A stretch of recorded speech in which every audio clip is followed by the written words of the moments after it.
Okay, what I want to talk about, I want to give you guys some heads up on how I've been doing. This is me, Kevin McDowell,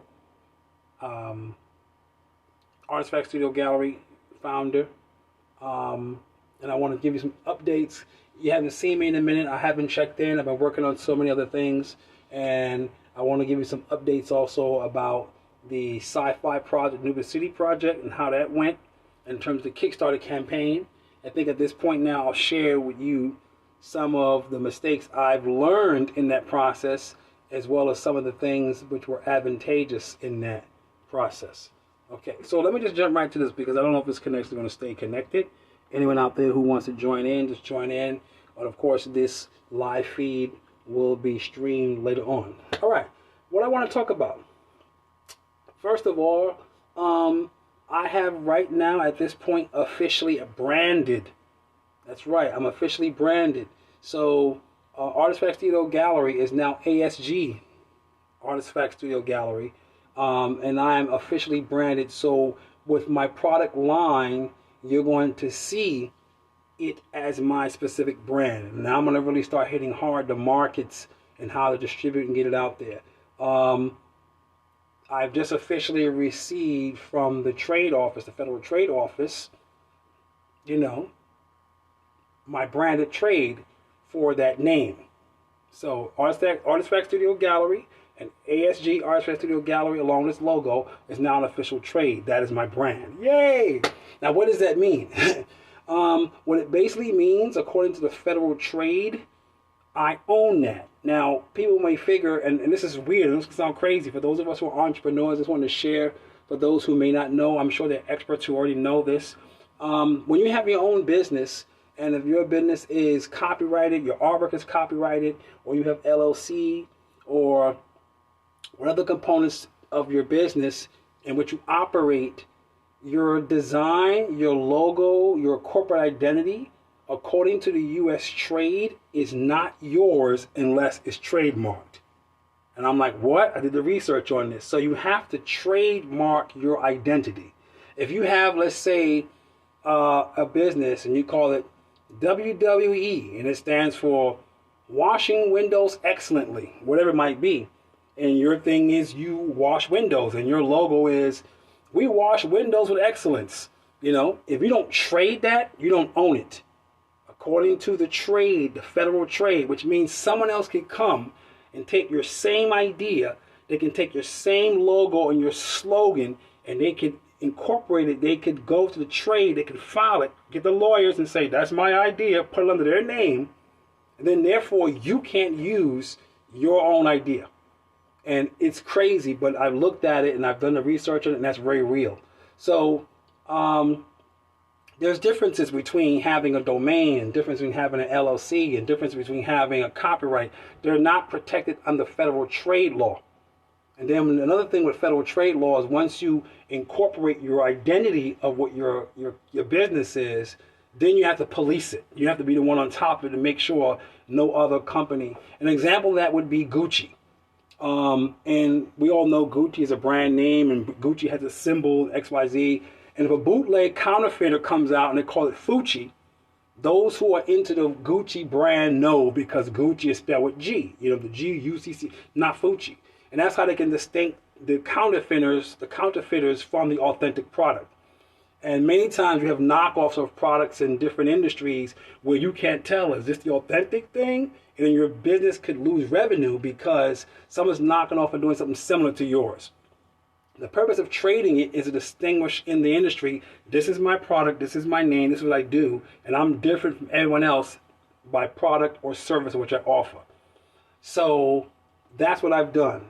And I've also worked on my slogan. I'm not going to get too much of that yet because that part is still, coming through. But I just received confirmation emails from the Federal Trade Organization office, and I had to get lawyers. There's fees involved, and you believe, oh my gosh, the fees. And now I understand that when you're a small or when you're an upcoming entrepreneur or struggling entrepreneur, or you don't have big corporate thousands of dollars of money, why it's so challenging for small businesses or upstart businesses to trade, because when you do the math, you're like, what? That's in total. That's 10,000.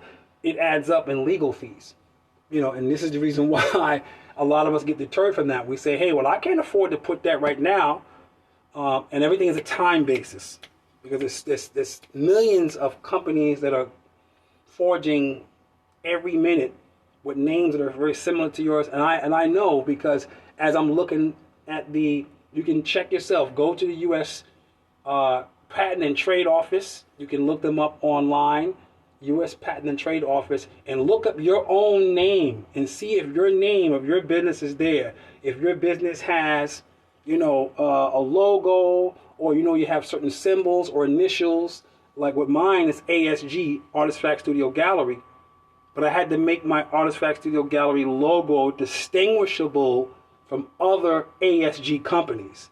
And there was one called Align Systems, something, whatever it was, which means they deal with technology. So anyone looking up ASG for technology, they wouldn't get that confused with my gallery, because they can see, oh, they're two different businesses. But check it out. You'll be surprised how many people out there have companies that are very similar to your title, your name. You go, what? And then they're in the same line of business. So make sure that you have traded your business.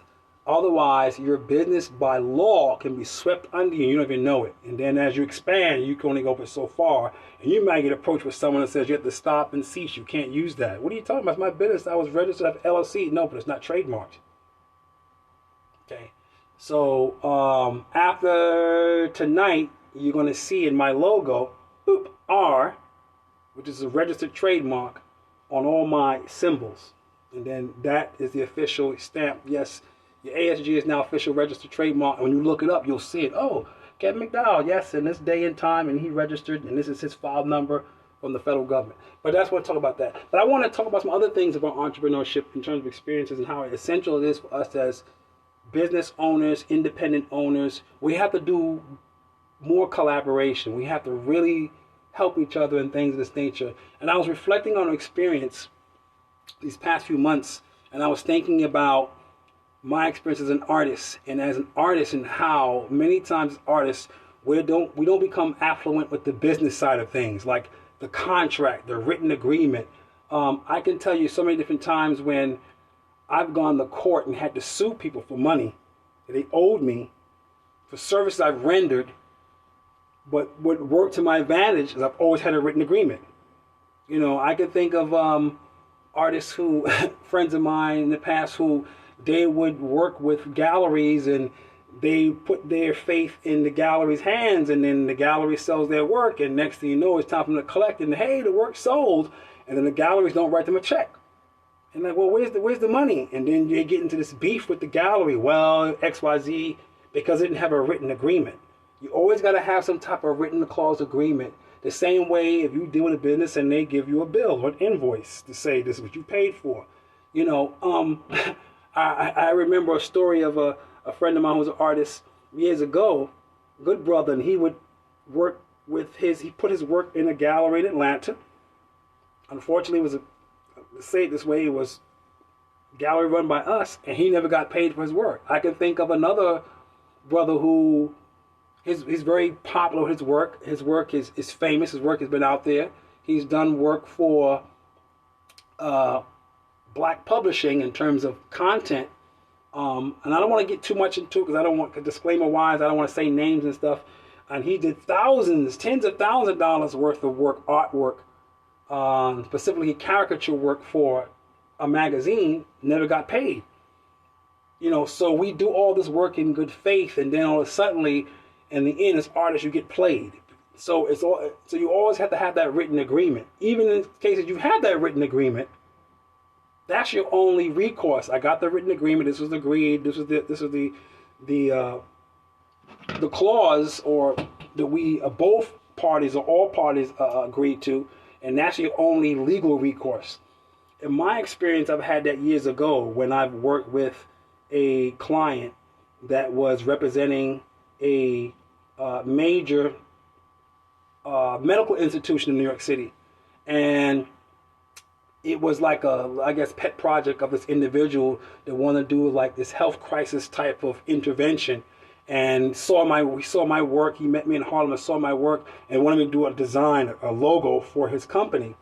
And I was like, hey, cool, excited about it. So then everything sounded good. Yeah, what's up, bro? And everything. Now when it came to the business side of it, I met with his supervisor, did preliminary sketches, had the contract agreement, and then this is where it got funny. Well, because we're a nonprofit organization, our budget is tight, and because it was for a cause I believed in, I reduced my fee. Okay, so something what I would normally charge $2,000 just for the fee alone, not including residuals or anything based on the licensing. If they decide to take the design and put it on mugs and t-shirts and they decide to license it out and make more money. So I negotiated my fee from something from was about $2,000 to about $800. Okay, cool. Let's negotiate. Let's let this happen. I believe what you're trying to do. Long story short, moving along, I did the artwork, did the preliminary work, did the sketches, XYZ. And in those terms, I had to also negotiate, well, since my fee, I'm giving you a fraction of this fee, which is going to be a retained fee, I'm going to get this regardless, and it's in the agreement, that other clauses where you have rights to reproduce and rights to do that, you're not going to be able to do that until there's a separate agreement that if you decide to expand, hey, you want to take this and put it on mugs, then you have to renegotiate on those separate terms. Fair enough. Long story short, but this becomes a problem sometimes when we're dealing business from an artist perspective and sometimes client perspective. We have to learn how to not take the personal aspect of how we deal with each other into account. Yes, as an entrepreneur and as artists, this is our babies, and I know, and we have to hold on to that aspect. Yes, it's our baby, and this is our dream, and this is our livelihood, and that I get. But sometimes we allow our emotions to affect us to the point that we're not operating correctly. We allow the ego to come in that allow us to make decisions that are not practical. And even in my case, okay, I'll negotiate the fee because I believe in your cause. You get attached to an endearment. Wow, I believe in what you're doing, and we wind up coming up short. So in this particular case, what wound up happening is, after I negotiated the fees and brought the fees down and were to work with the guy, then it came time to pay. Okay, it's time to pay. Payment is due. Then apparently he said he had issues with paying. Oh, I can't pay right now. Okay, so when can you pay? And it got delayed and delayed and delayed. And then somewhere along the lines, it got to a point he just got frustrated with it and said, well, forget it. I don't want to, let's just cancel the whole deal. I'm like, wait a minute. It's a written agreement. It's signed. Your supervisor signed off on preliminary sketches. The work has been done, it's been executed. Here's the work, I have it. Now, I just need payment from you to release to you so that way you can reproduce it for your purpose. No, we're not going to need it anymore. And that's what happens. You get into people when they try to negotiate your services and they don't really understand that this is a business. They look at it like, I'm doing you a favor for hiring you. No, you're contracting, me to do work for you. And long story short, he just got very ugly about it. No, I'm not going to do it. And so I had to go formal. I had to keep things professional. Okay, well, here's your first notice. Your payment is past due. A few weeks later, here's your second notice past due. The third notice. Here's your third and final notice past due. Please pay within this or a collection proceeding will commence. What does that mean? So I guess he caught on that, I'm going to have to go to court and sue you for the money that you owe me for months ago from doing work I did that was approved, and you decided you just didn't want it. So again, then that's when I got a call from the guy, what's all this about? I said, listen, I'm just trying to collect money for the work I did. Just do that. I negotiated my fee down tremendously for this cause. So what wound up happening is, he got more ego, and then I had to file a case to court. He got subpoenaed to go to court. Small claims court, civil court in Manhattan. And for me, it was bittersweet the way it turned out because it wasn't my intention to say, let me sue you. I just wanted to get paid for the work I've done for months going back and waiting for getting paid as an artist. And this was a few years after I got a contract.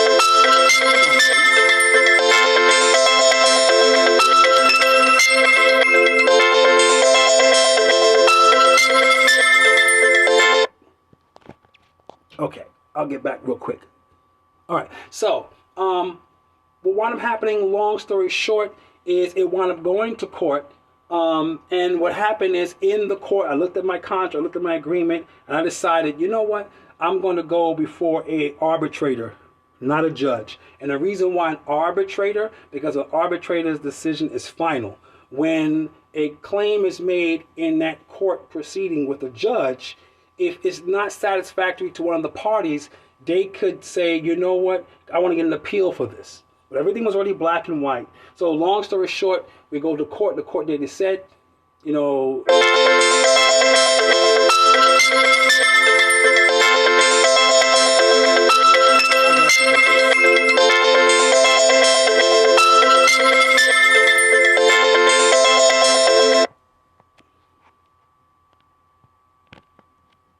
I shall return, people.